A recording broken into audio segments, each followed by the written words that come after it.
The Second Red Scare happened in the 1950s when communism arose in the Soviet Union. This made Americans and other democratic countries scared that communism would spread to surrounding countries. America, to combat this, put in place containment, which tried to keep communism out of other countries. America also tried to help the people suffering under the control of the Soviet Union. We were getting food to the people of East Germany. Then Stalin put an end to that. So we had to improvise. We flew in the supplies. All of this made Stalin feel like the West was out for him and contributed to more tension and fear for the people. During all of this, people started getting very paranoid and started accusing people of being communists, spies, and worse. The punishments for these accusations were often severe. Some people even got capital punishment, which means death. But there may be a movie that relates to it. The movie Invasion of the Body Snatchers is a film that gets into the Red Scare paranoia. In the movie, it takes place in a small town in California. A doctor named Matthew Bennell realizes that people are being replaced by emotionless alien duplicates. During the movie, the characters Matthew, Jack, Nancy, and Elizabeth try to stay awake and survive throughout the movie, trying to uncover the mystery and discover more about the invasion. If they do sleep, they could be taken by the pod people.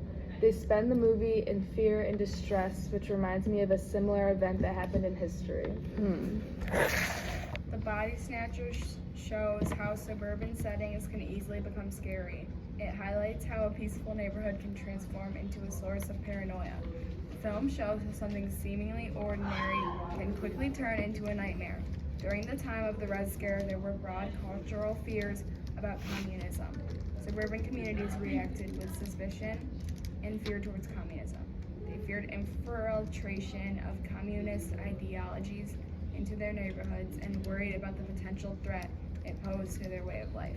It was a time of heightened vigilance and paranoia. The Body Snatchers and the Red Scare are similar because they both shared a theme of invasion and unseen danger. The Body Snatchers and the Red Scare both had people that were different on the inside and the same on the outside. There was a widespread of fear for the people that were not affected. The Red Scare had people that were seemingly ordinary people, but they were actually secret communists. The movie and the Red Scare were similar because they had people that seemed normal, but in reality they were completely different and tricked everyone else around them.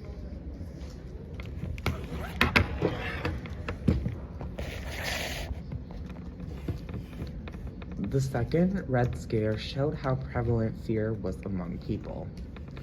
It also showed how fear created unity among people as well.